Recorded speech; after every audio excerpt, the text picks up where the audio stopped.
Hey guys, welcome back to my channel. आज का video एक व्लॉग ना होके we gonna talk about the Pakistan flight crash which happened a couple of days ago. Unfortunate incident. जिन लोग इस channel पे नए हैं बता दूं, मेरा नाम है Gaurav. I am an airline captain. My wife also flies as the captain and we both fly the same aircraft which is Airbus 320 passenger aircraft जो कि क्रैश हुआ था। अभी इन्वेस्टिगेशन चल रही है।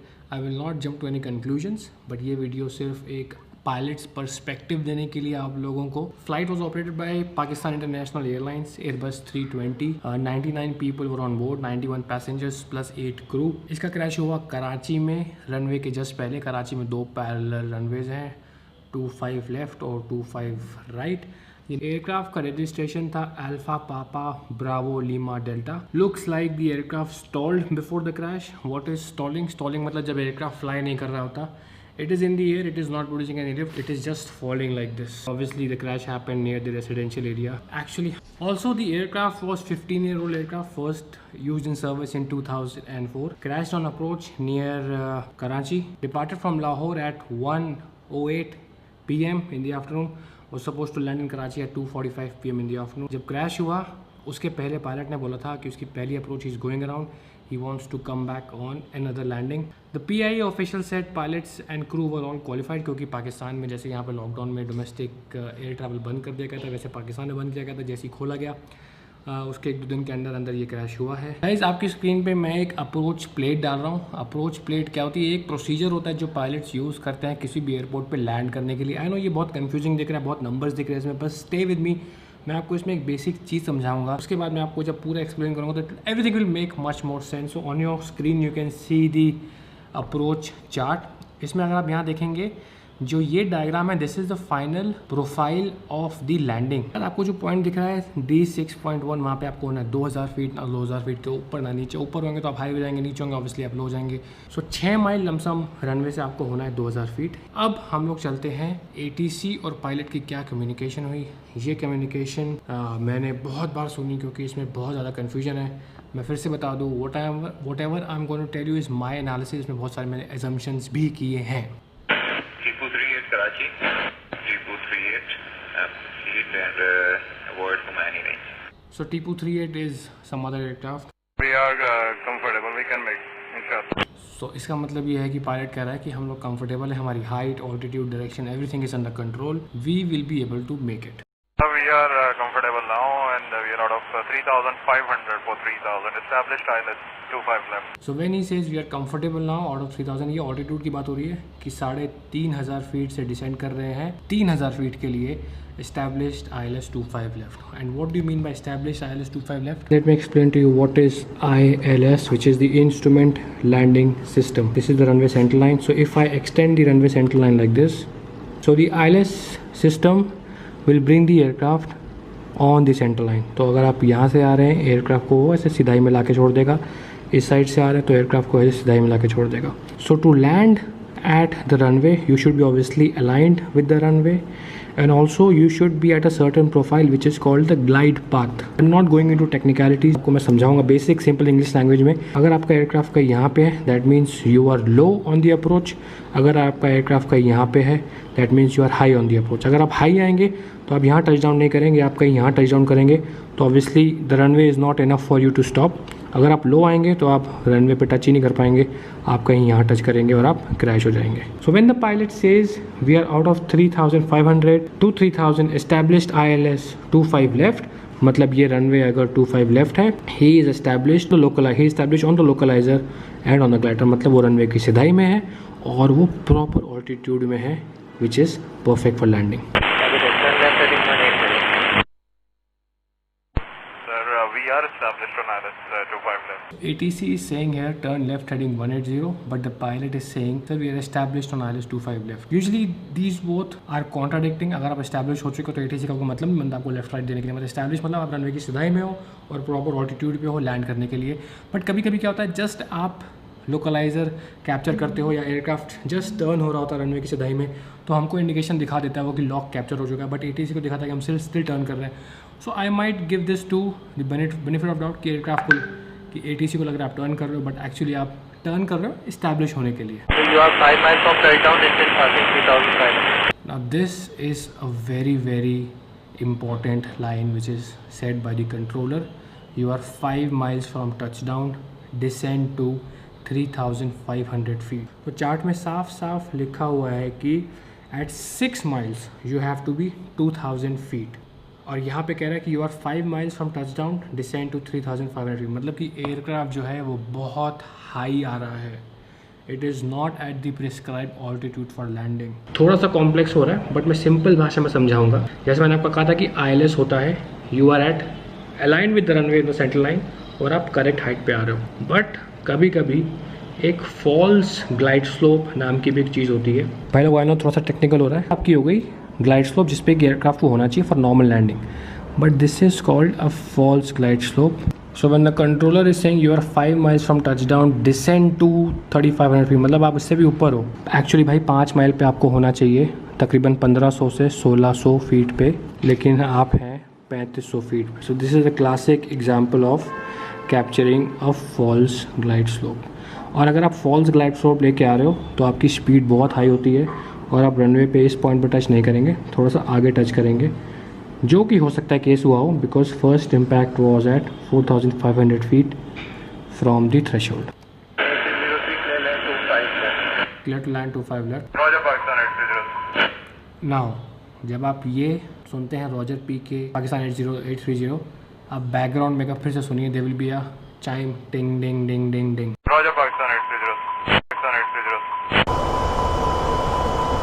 सुना आपने, ting ding ding ding ding. That means continuous repetitive chime हो रहा है. ये कब आता है?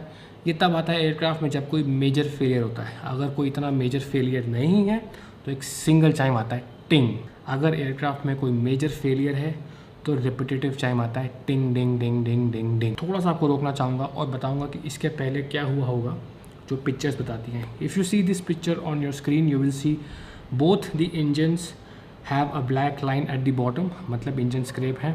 बेली लैंडिंग एयरक्राफ्ट अटेम्प्ट कर चुका था. If you see this graph which is from the flight radar, this is the take off point. Aircraft ने टेक ऑफ किया, क्रूज़ किया. शॉर्ट फ्लाइट थी, डिस्टेंस ज़्यादा नहीं, लाहौर कराची का. ये टॉप ऑफ डिसेंट है, एयरक्राफ्ट ने डिसेंड किया. Now you see there is a touch, that means aircraft ने ग्राउंड को टच किया, दोबारा उसने टेक ऑफ किया. और जब ये सेकेंड लाइन दिख रही है आपको, this is the crash unfortunately. तो एयरक्राफ्ट एक बार दोबारा पहले लैंड हो चुका था, दोबारा उसने गो अराउंड किया. सी अप्रोचिंग कराची, अबॉर्टेड लैंडिंग, मतलब उसने ट्राई किया लैंड करने का, नहीं हो पाया, दोबारा टेक ऑफ किया और दोबारा आके lost contact and crashed here. Now this is a very important point two understand the entire scenario. ये देखिए, ये यहाँ पे टच हुआ और जो बाद में पिक्चर्स आप ये देख रहे हैं अपनी स्क्रीन पे, इंजन स्क्रैप दिखा रहा है. So the guess is the most intelligent guess would be, जब एयरक्राफ्ट टच हुआ उसके इंजन्स रनवे से टच हो गए. Now if you see this photo, usually this is the aircraft landing gear. अगर ये लैंडिंग गियर डाउन होते हैं there is no way the engine can touch. But the assumption और the most intelligent guess which we could take is, जब aircraft पहले land हो रहा था, एयरक्राफ्ट की लैंडिंग गियर के साथ कुछ प्रॉब्लम थी, landing gear was not down और it was not locked. So when the aircraft touch down, यहाँ पे इंजन ज़मीन से छुए, इंजन पे कांटेक्ट हुआ, इंजन पे मेटल स्क्रैपिंग हुई और डैमेज हुआ. अब एक ये भी पॉसिबिलिटी है कि मेन लैंडिंग गियर खुले हुए थे, नोज़ लैंडिंग गियर नहीं खुला हुआ था. मैं ऐसा क्यों कह रहा हूँ ये आप वीडियो पूरा देखिए, थोड़ी देर बाद मैं इसको डिस्कस करूँगा बिकॉज वो तभी आपको समझ में आएगा मैं ऐसा क्यों बोल रहा हूँ. अगर मेन लैंडिंग गियर भी खुले हुए थे और नोज लैंडिंग गियर नहीं खुला हुआ था तो obviously the nose will dip down on landing and engines will touch the ground. Now both can be a possibility. तो यहाँ पे देख सकते हैं the scratch mark suggest the first touchdown with left engine at 4,500 feet down, followed by both engines at 5,500 feet down. Ideally, an aircraft should touch down by 1,500 feet down the runway if the speed is as per defined procedure. Also, ये जो बेली landing हुई थी ये पहले हो चुकी थी, उसकी रिकॉर्डिंग ये नहीं है जितना मुझे लगता है. ये जो रिकॉर्डिंग आप सुन रहे हैं, एयरक्राफ्ट एक बार आया, बेली लैंडिंग कर गया, गो राउंड मारा, दोबारा वो ILS पे आता है और उसके बाद की रिकॉर्डिंग है. अब हम लोग एक काम करेंगे, ये रिकॉर्डिंग फिर से सुनेंगे and everything will make sense to you now.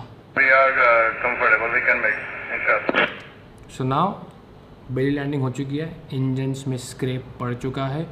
Obviously pilots के दिमाग में ये है कि उनका टच डाउन हुआ है, एयरक्राफ्ट की बॉडी ज़मीन पे लग चुकी है, डैमेज हो चुका है एयरक्राफ्ट को. They want to come back and land ASAP, put the aircraft down ASAP, because they are aware that aircraft में कुछ डैमेज हुआ है. We are comfortable now and we are out of 3,500 for 3,000. Established ILS 25 left. From what I can make out from this conversation, उन्होंने दोबारा से false glide slope capture कर ली थी. फर्स्ट टाइम भी फॉल्स ग्लाइड स्लोप कैप्चर की होगी, but इस बार तो उन्होंने definitely false glide slope capture की है. We are established on ILS 25 left. So the pilots are confident that we are established on ILS 25 left and we are going to land. So you are 5 miles from touchdown, engine passing 3,500. ATC ने pilots को याद दिलाने की कोशिश की. ATC कभी ये नहीं बोलेगा कि आप गलत आ रहे हैं. They will never question the pilots. They will always try to tell him to think again. But I think the pilots were so preoccupied क्योंकि एक बार ऑलरेडी उनकी लैंडिंग में कुछ फेलियर हो चुका है. लैंडिंग गियर प्रॉब्लम उनका पहले ही था, जो हमें नहीं पता बिकॉज इसमें वो डिस्कशन नहीं है. बट हम एज्यूम कर रहे हैं कि लैंडिंग गियर में प्रॉब्लम थी, तभी इंजन टच डाउन हुआ, बेली लैंडिंग हुई. नाउ पायलट्स के दिमाग में बहुत स्ट्रेस है. So as a pilot I always think कि 5 माइल में मुझे 1500 होना चाहिए, बट ATC कह रहे हैं कि मैं 3500 फीट हूँ, तो मैं बहुत हाई हूँ. That will click a bell in my head. But इस सिचुएशन में ह्यूमन फैक्टर्स बहुत बड़ा रोल प्ले करते हैं, जो कि हम यहाँ पे बैठे हुए नहीं समझ सकते. जब आप ऊपर होते हैं बहुत स्ट्रेस होता है दिमाग में. और आई एम श्योर जब ATC ने उनको बोला होगा, ये इन्फॉर्मेशन दी होगी, उन्होंने वो सुनी नहीं होगी, because they must be already preoccupied with lot of stuff happening in the cockpit and you are close to the ground, you are approaching the runway. बहुत कुछ चल रहा होता है and things are moving so fast. The first sense which you lose when you are under stress is your sense of hearing. मतलब आप cut off कर देते हो कुछ और सुनना, क्योंकि आप इतने प्री ऑक्यूपाइड होते हो. This is the first basic lesson of human factors in aviation. तो उन्होंने सुना, उन्होंने कहा रॉजर. उनको लगा ATC ने कुछ नॉर्मली बोला है, क्योंकि नॉर्मली ATC बोलता है 5 माइल पे ऑल्टीट्यूड है, हम लोग बोलते थे रॉजर. सो ATC ने उनको बोला you clear to land on runway 25 left. Roger, Pakistan 8303. Roger Pakistan 8303 and background में ting ting ting ting ting. I will explain to you कि टिंग टिंग टिंग टिंग टिंग क्या हुआ हो सकता है. फर्स्ट लैंडिंग में इंजन स्क्रिप हुए, इंजन में डैमेज हुआ. अब वो लोग लैंडिंग करने आ रहे हैं. मेरे ख्याल से ये इंजन की वार्निंग थी कि इनकी इंजन में फायर हो गया है या तो इंजन फ्लेम आउट हो गया है, और दोनों इंजन सब काम करना बंद कर देते हैं इस पॉइंट पे, which is a very very scary situation for any pilot. 9878, contact Tehran 120.3, good day.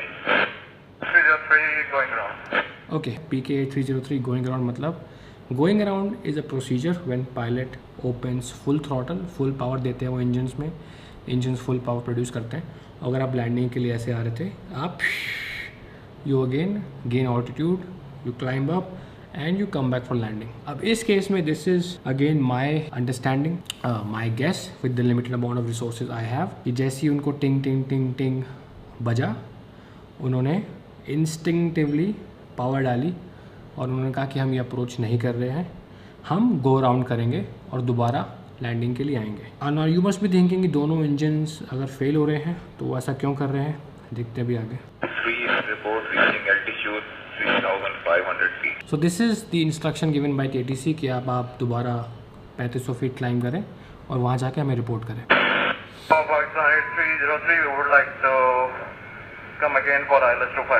Aircraft ने कहा कि हम दोबारा लैंडिंग के लिए आने की कोशिश करेंगे. We would like to come again for ILS 25 left.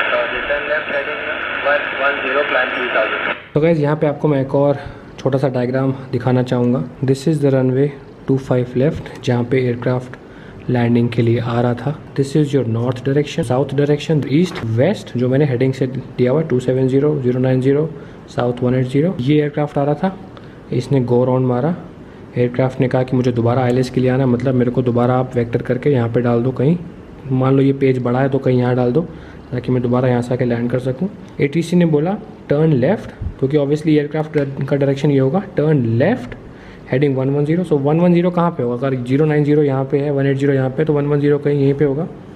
तो ATC ने उसको कहा turn left heading 110. So this was the instruction.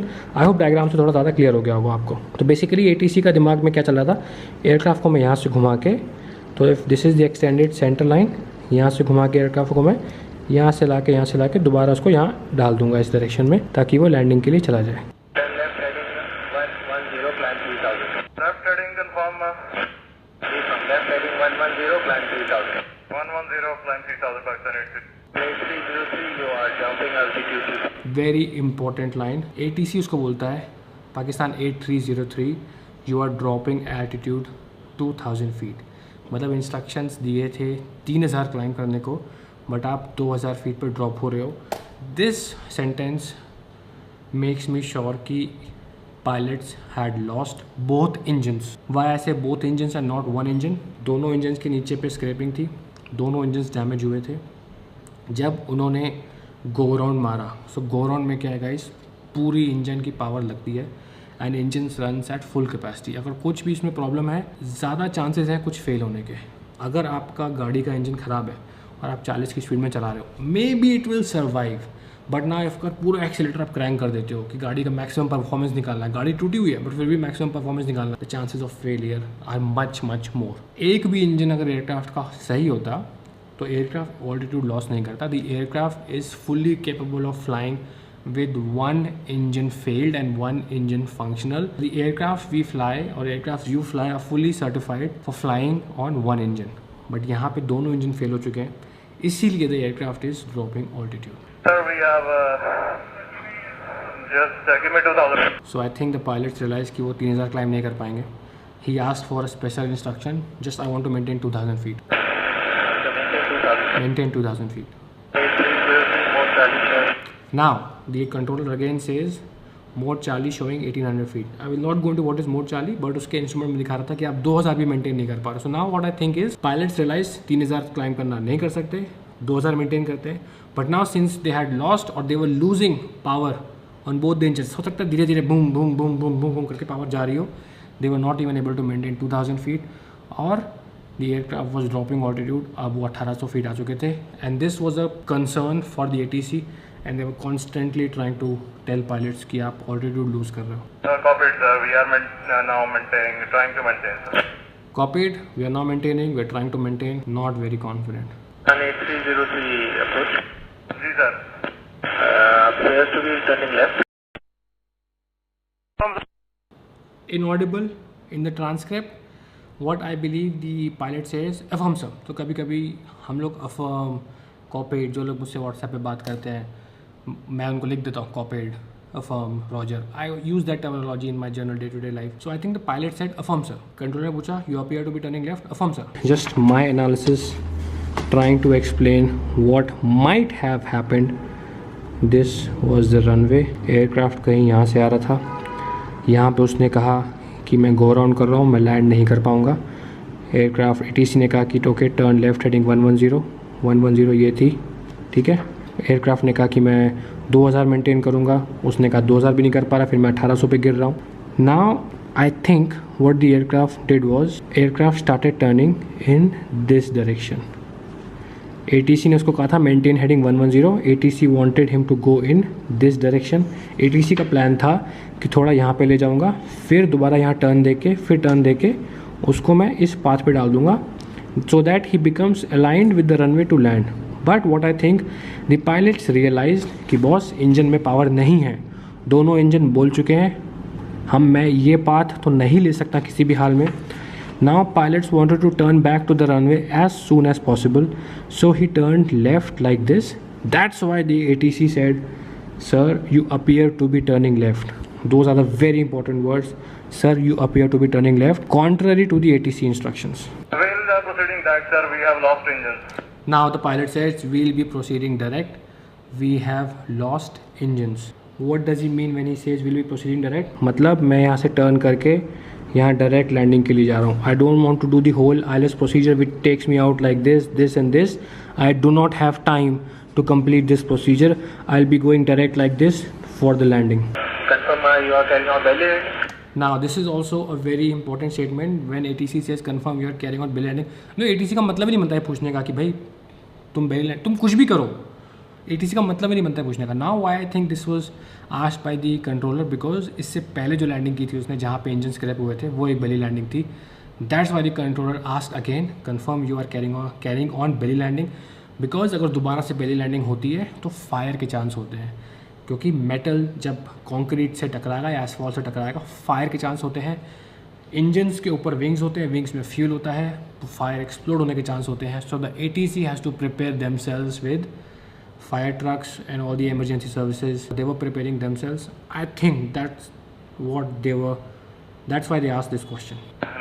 Runway available to land at 25. Now when the ATC knew कि emergency हो चुकी है, he said runway available to land 25. Roger.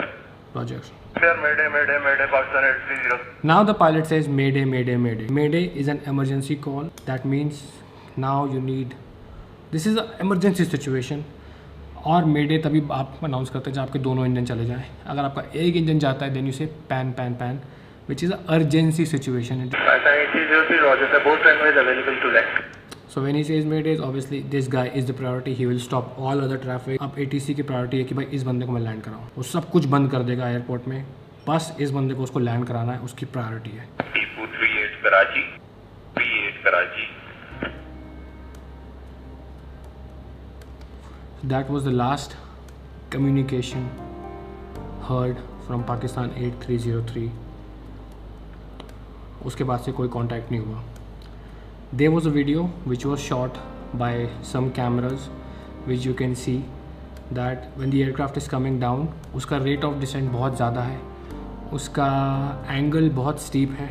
जब आप देखेंगे एयरक्राफ्ट लैंड करते हैं इतना स्टीप एंगल नहीं होता, इतनी तेज़ी से वो नीचे नहीं आते। Obviously there is no power in the engine, that's why the aircraft is just falling off from the ground. एक और चीज़, जब दोनों इंजन फेल हुए, आप देखेंगे इस पिक्चर में एक चीज़ होती है RAT which is called the ram air turbine. When both engines fail, engines provide you power for flying, for thrust, and also they provide you lot of other functions like air conditioning, electricity, hydraulics.